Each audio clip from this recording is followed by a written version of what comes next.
Quête, dans l'innommable, que de nerfs à vif arrachés à l'hébétude, avec l'épouvante afférente et le feu à la cervelle. Ça a été long, il a été long, l'écorcher, à s'organiser. Bon qu'à ça, c'est ce que tous deux synthétisent de leur vocation d'écrivain. Céline dans le récit Londres, récemment retrouvé, peut-être composé en 1934, Beckett pour l'enquête d'un journal qui, en 1985, lui demande « Pourquoi écrivez-vous » Reconnaissons-le. S'il s'avère certainement apaisant de lire un auteur dont le comportement semble illustrer, jusqu'à la sobriété des propos, l'élévation de valeurs morales, il est peut-être tout autant consolant de reconstruire, chez un autre, un enchaînement continu d'ignominie, de turpitude, dont la création ne serait elle-même pas épargnée. En vrai, l'affaire est plus complexe que cela, beaucoup plus, et les raccourcis projetant l'un dans l'absurde, l'autre dans le nihilisme et la monstruosité, ces raccourcis s'avèrent des prêts à penser, qui empêchent de lire pleinement une leçon de littérature. Ses ambitions, ses limites aussi. Déjà, enfant, il regardait d'en dessous. En fait, Céline et Beckett se ressemblent beaucoup, notamment sur le fil d'une violence explosive qui architecture leur récit, notamment aussi sur la capacité, malgré cette violence, à déposer le bon mot, à poursuivre le terme le plus polissé, en redoyant obligeamment la langue qui leur fut transmise. Céline change la langue. Beckett change deux langues, mais tous deux filent une espérance qu'ils nous transmettent, dire mieux ce qui par nature échappe aux mots. Oui, c'est un message de résistance, ce qui ne veut pas dire que cette résistance puisse toujours tenir. Et oui, c'est un message d'espoir, si on les lit jusqu'au bout, et en ne faisant abstraction de rien, y compris comment l'un et l'autre vont être confrontés à ce qui peut emporter l'homme, anéantir même son propre roman. Se trouve-t-il un autre écrivain pour nous faire mieux comprendre les terreurs et les brutalités inouïes du XXe siècle et les convulsions de notre époque encore? Kafka peut-être. Écrire tout ce qui peut encore s'écrire alors qu'on n'en peut plus et que même l'impulsion première, ce qui met le narrateur en branle, restera profondément énigmatique. Posé sur cette turbine d'extrême, chez eux, il n'y a pas de misère de la littérature. Au contraire, même si cette littérature dont ils attendent tant ne peut pas tout, qu'elle doit même inscrire son propre échec. Le dépouillement beckettien, l'apparent style popu de Céline, c'est leur manière de rendre à la langue son propre bien, d'élargir la langue, d'élargir l'homme, mais tous deux en nous heurtant, en provoquant nos pensées les plus intimes. C'est le contraire d'une littérature attrape-tout et épate bourgeois.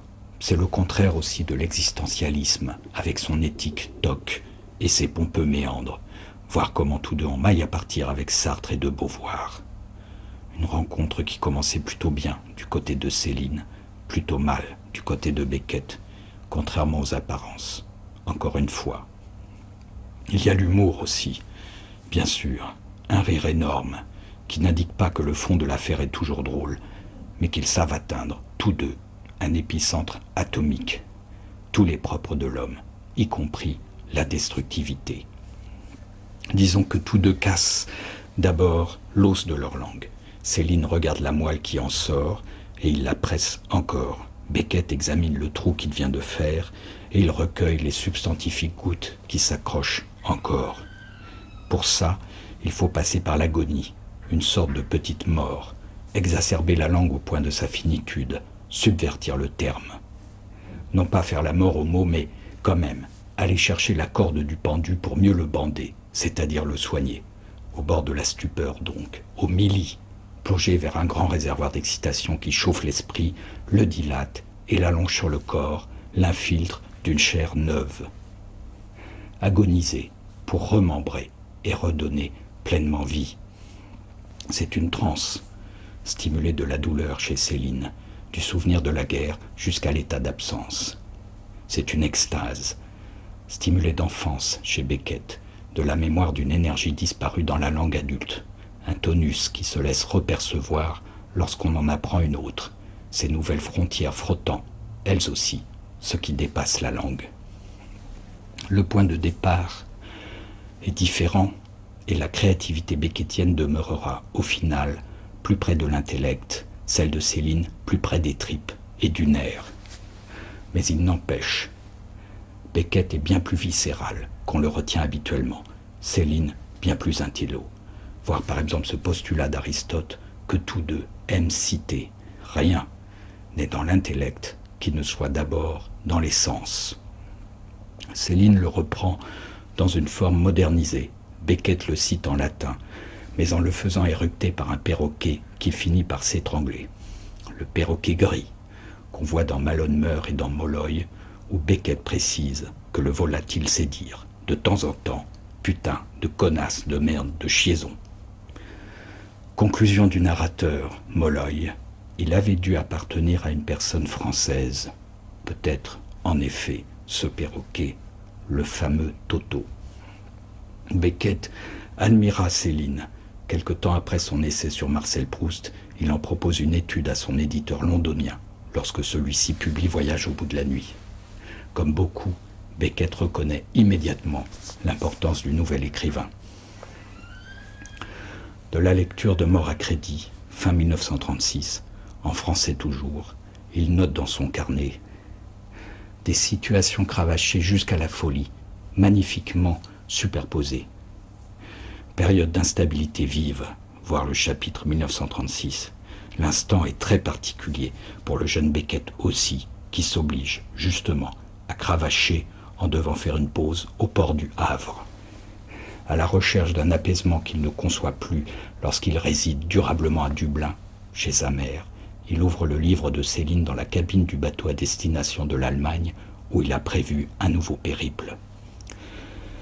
Il recopie certaines phrases du roman rédigé en partie, sans qu'il ne le sache, dans un hôtel de cette ville du Havre. Il note, surtout. L'essentiel, c'est pas de savoir si on a tort ou raison. Ça n'a vraiment pas d'importance. Ce qu'il faut, c'est décourager le monde qu'il s'occupe de vous. Le reste, c'est du vice. Quelques évocations disparates, ensuite, dans la correspondance de Beckett, relèvent le plaisir pris à la lecture de Céline. Il le recommande à l'une de ses maîtresses. Il ironise sur la bêtise du vieux Freud à l'avoir laborieusement mésestimé. Dans les années 60, il le renvoie au passé. Il écrit « J'avais lu Céline avant la guerre. » Beckett semble pouvoir le reprendre plus tard, comme par surprise, le citant avec une gourmandise renouvelée. Ainsi il se confie, plus chaud lapin qu'il n'y paraît, à une autre de ses maîtresses, au début des années 70. J'ai acheté ici d'occasion un exemplaire très abîmé de D'un château l'autre, que je n'avais pas lu, ce que je fais maintenant avec plaisir. À nouveau, il recopie un peu de Céline, notamment ceci, Papler et Viokir et Dérante, le vrai bonheur.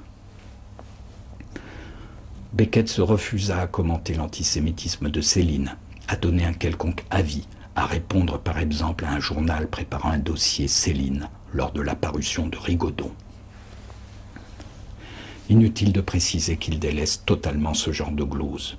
Lui aussi méprise l'opinion pour rester au fond des choses, besognant en ascète un style émotif qui l'absorbe également, beaucoup plus qu'une entreprise conceptuelle. C'est manifestement un détaché, peut-être plus un retranché, comme Céline, et Beckett, notant Papler et Viokir, surenchérit avec bonheur, confirme la résonance qui se trouve entre lui et Céline, celle de cette ténacité passant par le contre, présente de bout en bout dans les romans de Céline. Le dialogue crépusculaire entre Bardamu et Robinson, le Rigaudon joué avec le professeur Y, intimé de devenir mutilé de 14. Ces jeux de double auraient pu inspirer Beckett pour ces créatures bifaces, masques souvent l'une de l'autre, régulièrement diminuées, mutilées et tenant malgré tout, cheminant quand même. Beckett se référait plutôt à Bouvard et Pécuchet, ou à Dante et Virgile, mais c'est un noyau commun que lui comme Céline ont la capacité d'embrasser en revenant pour filer leur œuvre, un point de fusion ou de fission. L'objet, dit Céline, l'œil du cyclone, confie Beckett. Il était possible qu'ils se croisent au Havre.